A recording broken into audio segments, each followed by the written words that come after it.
Es momento de conversar con quienes lideran ideas transformadoras. Sin pretexto.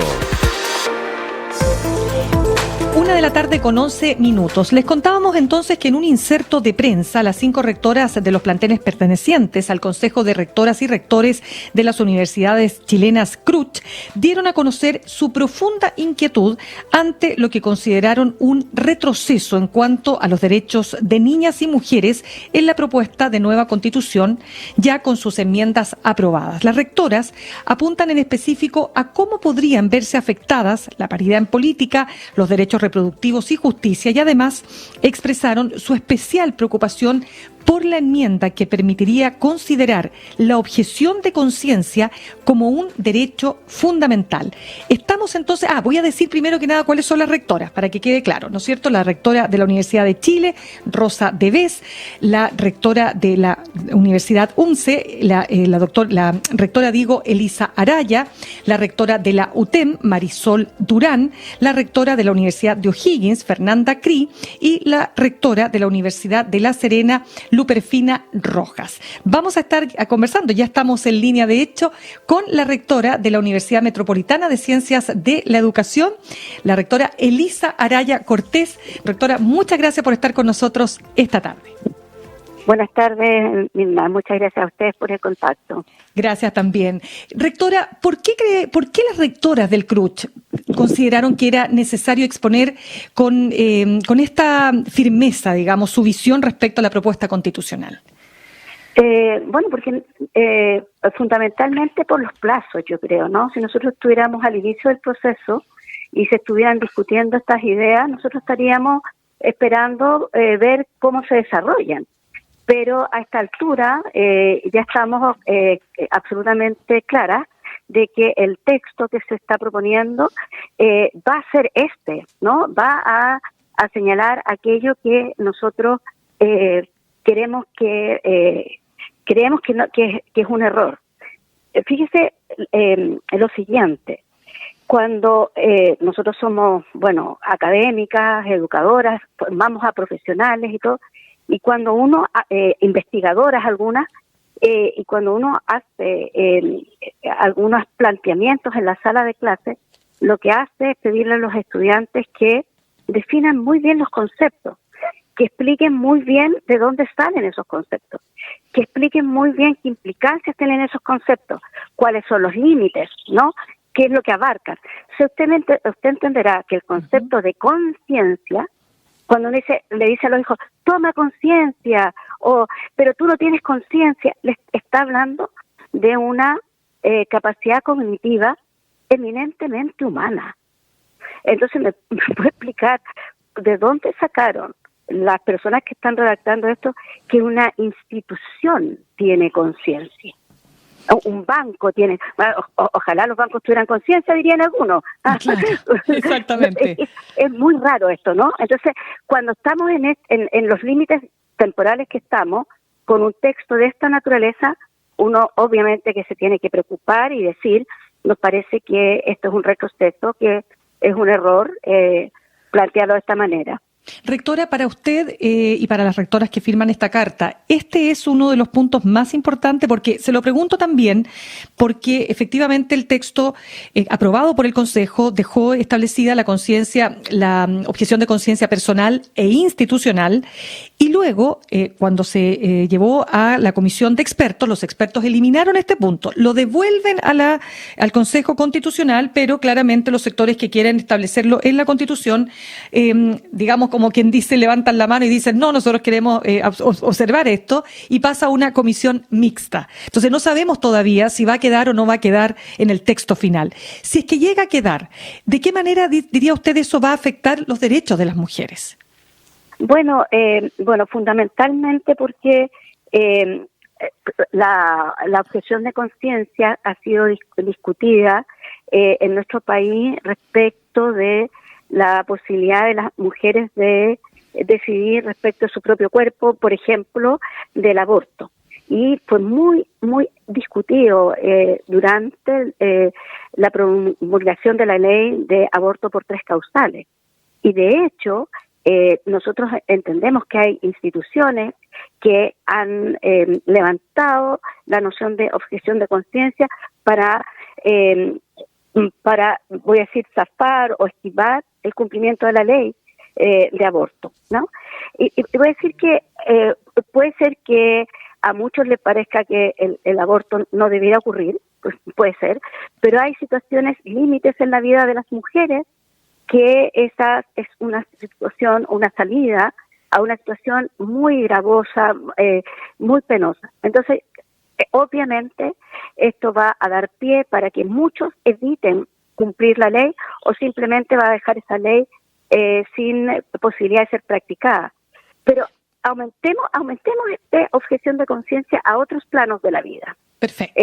Ya, por ejemplo, no sé, está cada vez más, voy a decir, permitido, está más aceptado y en buena hora la posibilidad de que las personas hablen de su postura sexogenérica, que pueda decir, mira, yo soy homosexual o yo soy una persona trans y pueda no solamente manifestarlo, sino que organizar su vida de acuerdo a ese planteamiento. Nosotros podríamos llegar a la idea de que un establecimiento educacional, por ejemplo, dijera, no, aquí no se aceptan personas trans. Esa es una vulneración de derechos. No, porque por objeción de conciencia, porque mira, para nosotros los hombres son hombres y las mujeres son mujeres, genéticamente esto es a punto.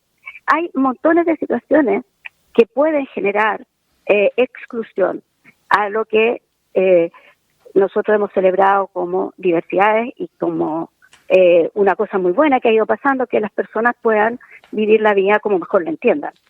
Sí, conversamos hasta ahora con Elisa Araya Cortés, rectora de la Universidad Metropolitana de Ciencias de la Educación, UMCE, una de las 5 firmantes de las rectoras del CRUCH, dando cuenta, ¿no?, de estas inquietudes que tienen las rectoras respecto de cómo podrían retroceder los avances que han tenido las mujeres en estos últimos años.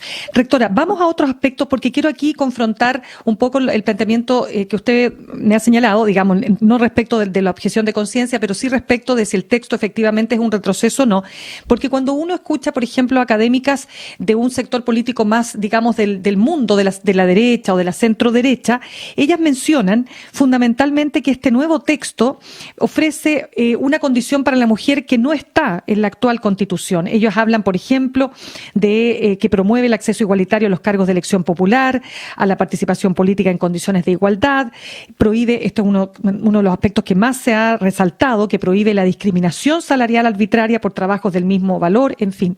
Entonces, le pregunto, respecto de aquello, ¿es un avance lo que está en el texto? La discusión sobre igualdad salarial a misma tarea es una discusión que está instalada en la sociedad chilena hace bastante rato y se ha ido avanzando decididamente sobre eso. Uno dice, en la Constitución efectivamente dice el Estado propiciará, no usa, fíjate que se evita mucho el término el Estado garantizará. Cuando yo o asegurará, habla de asegurará, claro, propendrá, que son verbos de, mira, si tengo las condiciones lo voy a hacer. No verbos como asegurar es voy a trabajar para que ese derecho lo puedas ejercer. Hay una diferencia muy grande en considerar que voy a trabajar para que un derecho se cumpla a decirte, mira, voy a asegurarte que mis esfuerzos están para que tú ejerzas ese derecho. Y lo que aparece de paridad es como se va a propiciar la participación de las mujeres. Pero mira, en política, en ciencias, voy a decir, en dirigencia deportiva, en áreas donde las mujeres no están, hay más que propiciar. Hay que impulsar la participación de mujeres. De hecho, rectora, la interrumpo por lo siguiente, porque cuando el texto que sale del Consejo, ¿no es cierto?, va a los expertos efectivamente produjeron un cambio ahí, que cambia en el fondo lo que se llama el verbo rector de la norma sobre participación de mujeres. Es decir, el Estado garantizará el ejercicio de la participación política de las mujeres, quedó como la modificación estuvo por asegurará en vez de promoverá. Entonces la idea era que quedara como asegurará, y eso había quedado como promoverá, porque promover es como, bueno, en la medida de mis posibilidades lo voy a promover. Pero si lo hace, exacto, no, si ese punto que usted señala es muy relevante, porque tanto así que los mismos expertos cambiaron el verbo.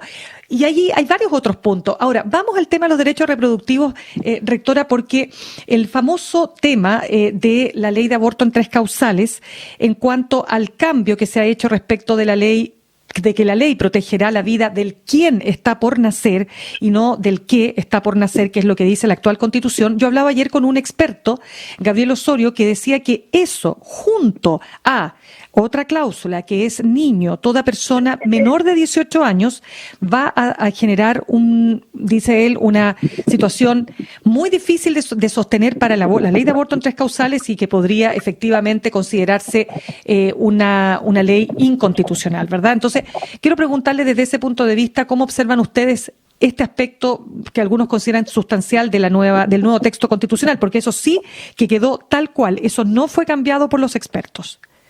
Claro, porque otra vez las palabras tienen un significado y las palabras tienen una connotación en la oración, digamos, ¿no? Entonces, cuando uno dice de quién está por nacer, usted está poniendo la categoría de, voy a decir, el ser humano, y esta es una discusión súper compleja, se ha escrito mucho sobre eso, a una primera etapa del desarrollo embrionario, por ejemplo, ¿verdad? Porque ese embrión es quien va a nacer alguna vez, ¿no? Pero una de las cosas que se discutió es justamente cuando un embrión, un feto, tiene la calidad de ser humano. ¿Cuándo se le puede llamar niño? ¿Cuándo se le puede llamar persona? ¿No? Es como, no sé, usted tiene una semilla en la mano. ¿Es la planta o es la semilla? Rectora, le quiero pedir si es posible, porque hay un movimiento que no sé si está haciendo usted con el teléfono, que está generando un poquito de ruido, que está haciendo difícil escucharla. A ver si lo logramos resolver. Ahí no sé si sí, porque se estaba moviendo algo y estaba generando. Sí, conversamos a esta hora con la rectora de la Universidad Metropolitana de Ciencias de la Educación, Elisa Araya. Rectora, la sigo escuchando. Sí, no, que yo hacía la metáfora, la comparación de esto de cuándo, desde qué momento uno le asigna la categoría de niño a un embrión, a una persona, ¿me entiende usted? Porque es como esto, tengo una semilla en la mano, ¿tengo la semilla o tengo la planta? Es una gran discusión. Es una gran discusión y una discusión filosófica, es biológica, es jurídica. Filosófica, ideológica, exactamente, pero que cuando uno pone las palabras que ponen en la Constitución, se cierra, pues. Bueno, no, pues es un niño, es una persona, ya está definido así. Claro, lo que pasa es que por eso que en general las agrupaciones de mujeres están advirtiendo que más allá de lo que diga el rector Peña, no solo el rector Peña dice que esto no va a afectar la ley de aborto en 3 causales, pero uno lee y escucha opiniones de otros juristas.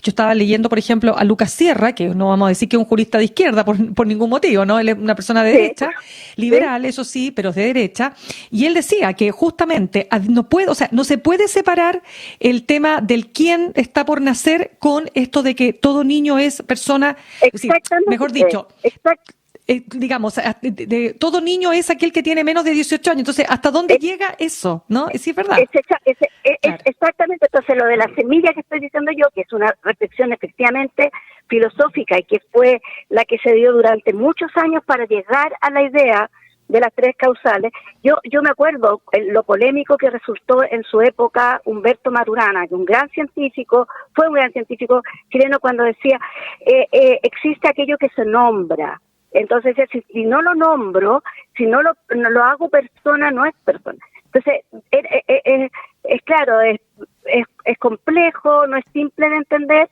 pero es una discusión que se dio muy profundamente en la sociedad chilena para llegar a lo que llegamos. Y ahora se retrotrae de una manera bastante, voy a decir, inteligente y astuta, porque dicen, no, pero esto no influye en esto otro. No, sí influye, porque dice, ¿de quién está por nacer? Y más allá digo, los niños son hasta los 18 años. ¿Desde cuándo hasta cuándo? Bueno, ese es otro, y ese es un aspecto importante. Rectora, y el tema de la paridad de salida, que es lo que que se repuso en la comisión de expertos, pero nuevamente se devuelve al Consejo, porque acá el Consejo puede decidir no aceptar los cambios que propusieron los expertos, y eso es parte de las reglas del juego, que hay que tenerlo muy claro. Entonces, ¿qué ocurre? La paridad de salida, hay sectores que dicen que eso es meter la mano a la urna, ¿no es cierto? Es como que las mujeres, en el fondo, están siendo favorecidas y no siendo parte, ¿no es cierto?, de un proceso meritocrático donde el que gana o la que gana es porque sus méritos y no porque alguien los está favoreciendo. ¿Cómo ve usted esa discusión? Sí, a mí me gusta mucho la discusión del mérito, porque el mérito implicaría que todos partimos, voy a decir genéticamente, culturalmente, económicamente, socialmente, éticamente, étnicamente, de lo que usted quiera, de la misma línea de partida. Y eso es falso, ¿no? Un niño que vive pobremente en La Pintana entra a la escuela básica y no parte, aunque esté en primero básico y el niño con mejores recursos que está en una escuela privada, aunque esté en primero medio, el punto de partida no es el primero básico, es todo el capital social, cultural, etcétera que tiene, y parten en desventaja. Entonces, cuando nosotros queremos hacer una sociedad más justa, más equilibrada, ¿qué hace? Uno genera mecanismos que disminuyan esas brechas de desventaja. Entonces, las mujeres participan mucho menos en organizaciones y en la vida pública. Eso es archisabido. Entonces, como representan a la mitad de la población, están subrepresentadas en organizaciones, en gerencias, en directorio, en el Parlamento. La mitad de la población está subrepresentada. ¿Qué tenemos que hacer entonces? Es generar mecanismos que acorten esa subrepresentación y esa brecha. Por lo tanto, es dar la posibilidad de que esas personas que a lo mejor nunca se habrían interesado en la vía pública lo hagan porque tienen condiciones especiales. Por ejemplo, tienen cupos asegurados. A lo mejor en unos años más, 20, 30 años más, eso va a ser innecesario. Pero hoy día es muy necesario. Bien, sí. Rectora, la estoy siguiendo atentamente, me gusta mucho, sobre todo, y además usted trabaja con jóvenes, ¿no es cierto? Y niñas, jóvenes fundamentalmente, ¿no es cierto? Que vienen también de sectores muy vulnerables, y usted sabe mejor que nadie lo difícil que es nivelar la cancha cuando las diferencias sociales y culturales y económicas, sobre todo, son tan profundas en este país. Rectora, me imagino que ustedes van a seguir monitoreando entonces el proceso, ¿no es así? Bueno, estamos mirando eso y yo estoy mirando muy particularmente el articulado respecto de educación, que es otro, yo voy a decir, ni siquiera es una vuelta atrás, es como realmente consignar el voucher en educación superior. No hay nada respecto del rol del Estado para financiar educación superior de calidad. Y lo que es más, es casi anunciándole a las familias que se van a tener que volver a endeudar para educar a sus hijos. Entonces, yo creo que estamos mirando, y no solamente respecto de lo que va a pasar con una mirada más equitativa para las mujeres, sino que lo que está pasando en educación, que yo creo que es un verdadero desastre. Rectora Elisa Araya Cortés, Universidad Metropolitana de Ciencias de la Educación, UMCE, muchísimas gracias por haber estado con nosotros esta tarde aquí en Sin Pretexto. Gracias a usted, Mirna, que esté muy bien. Gracias.